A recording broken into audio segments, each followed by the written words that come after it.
Salom, hurmatli tomoshabinlar. Bugun siz bilan juda muhim, hatto shok holatiga olib kelishi mumkin bo'lgan bir mavzuni muhokama qilamiz. Bu ayniqsa nafaqaxo'rlarimizga bevosita ta'sir qiluvchi yangilik bo'lib, agar sizning oilangizda nafaqaxo'r bo'lsa, bu videoni oxirigacha ko'rish shart.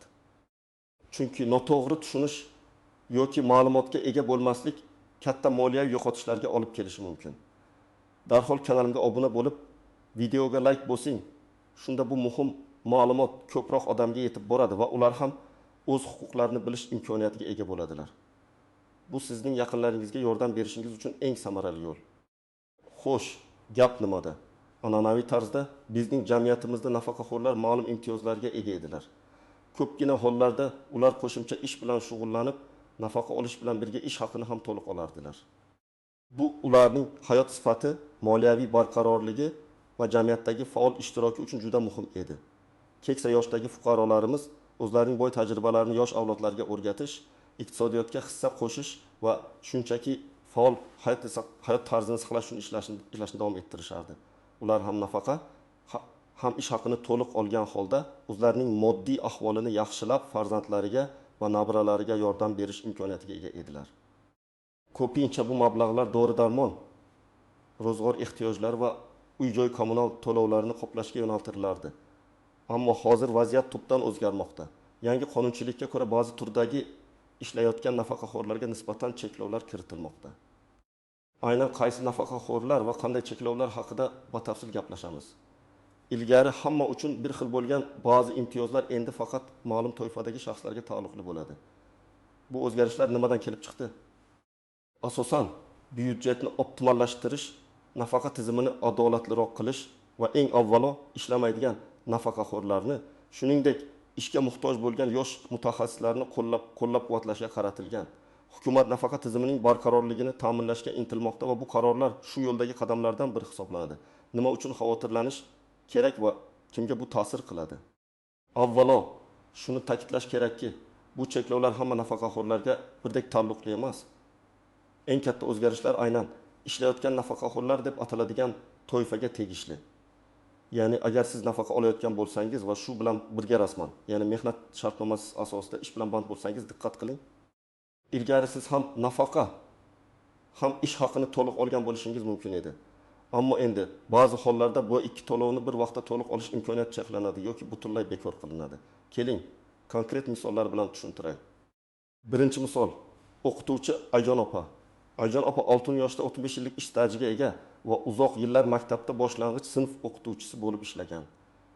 U nafaqaga chiqqandan keyin ham o'z ishini davom ettirishga qaror qildi. Chunki uning tajribasi juda qadrli edi. Maktabda o'qituvchilarga ehtiyoj katta edi va u bolalarni juda yaxshi ko'radi. Har oy u 2 million so'm miqdorida nafaqa va 3 million so'm miqdorida ish haqi olardi. Jami uning oylik daromadi 5 million so'mni tashkil etardi. Bu uning oilaviy byudjeti uchun juda muhim edi. Chunki u nafaqaxo'r qiz va nabiralarga yordam berardi. Dorilar sotib olardi va uyiga tegishli xarajatlarni qoplardi. Yangi qoidalarga ko'ra, agar u davlat byudjetidan moliyalashtiriladigan maktabda to'liq stavkada ishlashni davom ettirsa, uning nafaqasi yoki ish haqi miqdori qayta ko'rib chiqilishi mumkin. Masalan, agar yangi qoida ishlayotgan nafaqaxo'rlar uchun nafaqaning faqat ayni foizi to'lanadi desa, Ayjon opa endi 1 million so'm nafaqa va 3 million so'm ish haqi, jami 4 million so'm oladi. Bu esa uning umumiy daromadining 1 million so'mga kamayishini anglatadi. Bu uning oilaviy byudjetiga sezilarli darajada salbiy ta'sir ko'rsatadi. Bu holat Ayjon opaning qarzi borligi yoki oilasida kasal borligi kabi vaziyatlarda juda og'ir bo'lishi mumkin. Uning moliyaviy barqarorligi xavf ostida qoladi va uning hayot sifati yomonlashadi. Bu qonun o'zgarishi Ayjon opa kabi minglab, balki 10 minglab tajribali mutaxassislarning moliyaviy ahvoliga ta'sir qiladi. Ayjon opa maktabni tark etishga majbur bo'lishi ham mumkin. Bu esa yosh avlodga bilim berish sifatiga salbiy ta'sir ko'rsatadi. Chunki tajribali o'qituvchilarning o'rni beqiyos. Ikkinchi misol, xususiy korxonada ishlayotgan Mirzo aka. Mirzo aka 65 yoshda. U kichik bir ishlab chiqarish korxonasida muhandis bo'lib ishlaydi. Rasman u to'liq ish kuni ishlaydi va har oy 1 million so'm ish haqi oladi. Uning nafaqasi 2 million so'm. Yangi qonunchilikka ko'ra, agar u tadbirkorlik faoliyati bilan shug'ullanuvchi subyektda, ya'ni xususiy sektorda ishlasa, va uning ish staji to'liq hisoblansa, uning nafaqasi ham, ish haqi ham qandaydir cheklovlarga uchraydi.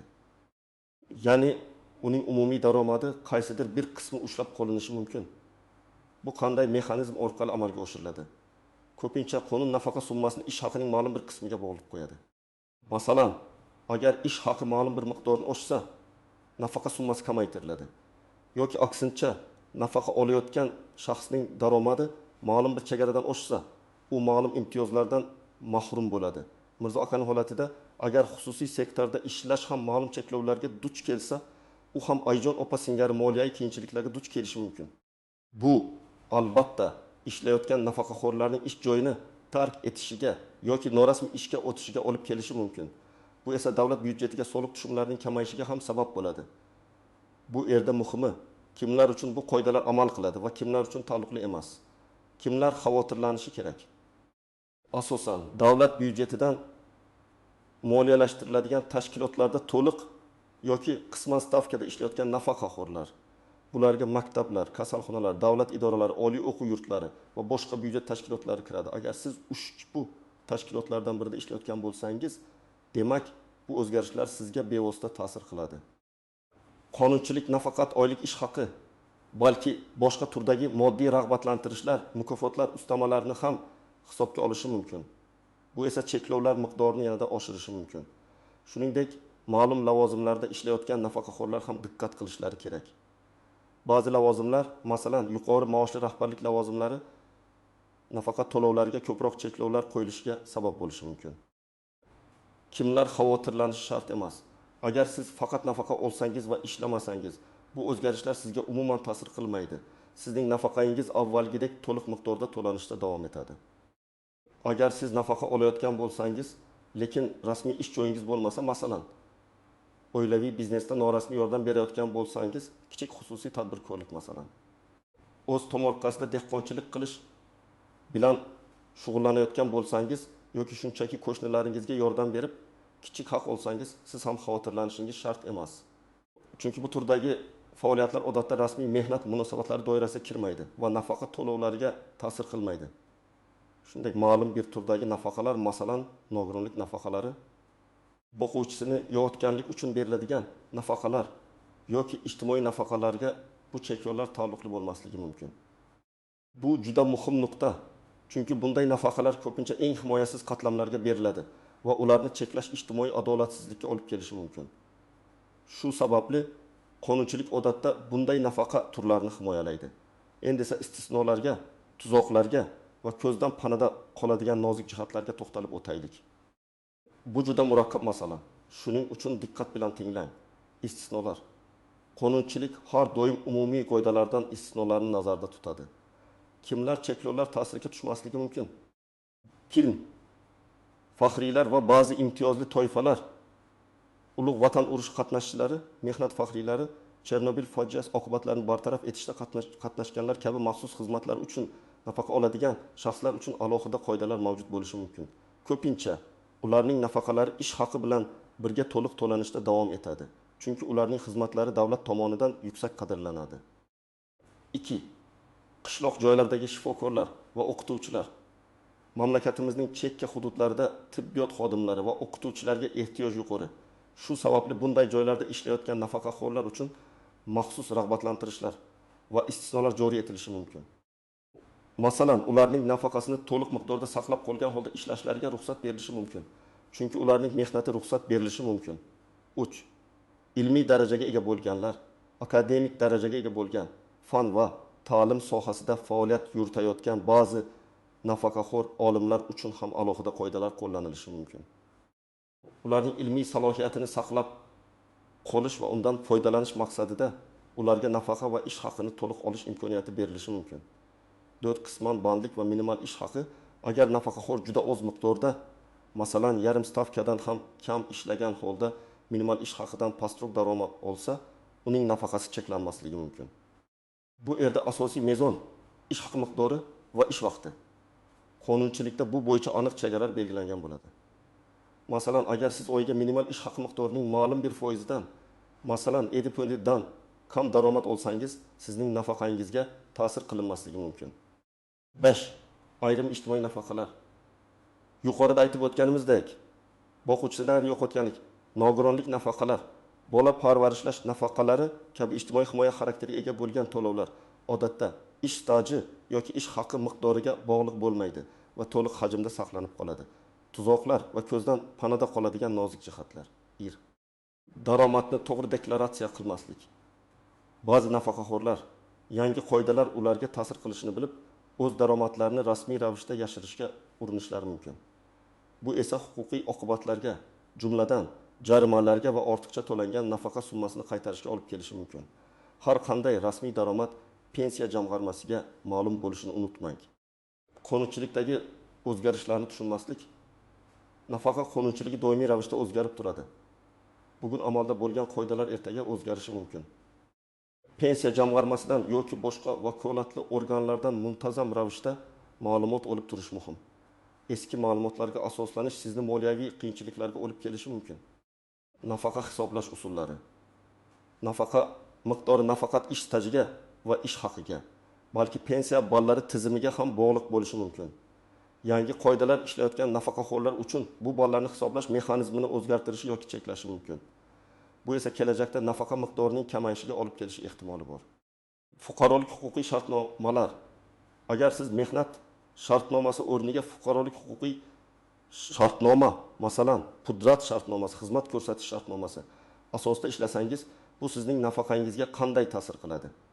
Qonunchilikda bu turdagi shartnomalar bo'yicha olingan daromadlar nafaqa to'lovlariga ta'sir qilishi yoki qilmasligi aniq ko'rsatilgan bo'lishi kerak. Odatda bunday daromadlar ham hisobga olinadi. Chunki ulardan ham ijtimoiy soliqlar ushlab qolinadi. 5. Davlat va xususiy sektor farqlari. Yuqorida aytib o'tganimizdek, davlat byudjetdan moliyalashtiriladigan tashkilotlarda ishlayotgan nafaqaxo'rlar uchun cheklovlar qattiqroq bo'lishi mumkin.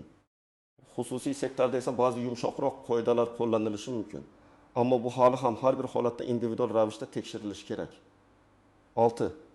Byurokratik jarayonlar va noto'g'ri ma'lumotlar. Ba'zan pensiya jamg'armasi xodimlari ham yangi qonun qoidalarini to'liq tushunmasliklari mumkin. Yoki sizga berilayotgan ma'lumotlar eskirgan bo'lishi mumkin. Bir joydan bir xil ma'lumotni olishga harakat qiling.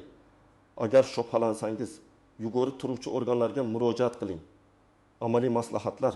Xo'sh, bu holatda siz nima qilishingiz kerak? Qanday qadamlarni tashlashingiz lozim? Rasmiy hujjatlarni o'rganing.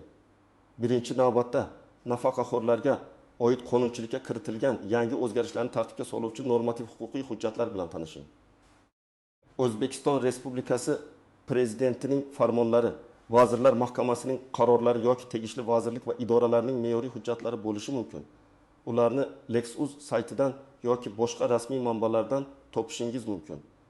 Bu hujjatlarda aniq qoidalar, istisnolar va hisoblash mexanizmlari batafsil bayon etilgan bo'ladi. 2. Pensiya jamg'armasiga murojaat qiling. Sizga eng to'g'ri va ishonchli ma'lumotni pensiya jamg'armasining hududiy bo'limlari yoki ijtimoiy himoya agentligining mahalliy bo'linmalari beradi. Shaxsan murojaat qiling. Telefon orqali yoki veb-sayt orqali bog'lanish ham mumkin. Ammo shaxsan uchrashish sizning savollaringizga to'liq javob olishga yordam beradi.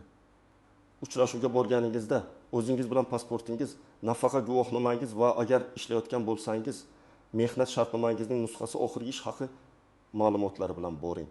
3. Savollaringizni aniq shakllantiring. Murojaat qilayotganingizda o'z holatingizni to'liq tushuntirib bering va aniq savollar bering. Mening hozirgi holatimda ish joyimni va ish haqimni ko'rsating, nafaqam qanday o'zgaradi? Menga nafaqa to'lashda qanday cheklovlar qo'llaniladi? Qanday hujjatlarni taqdim etishim kerak?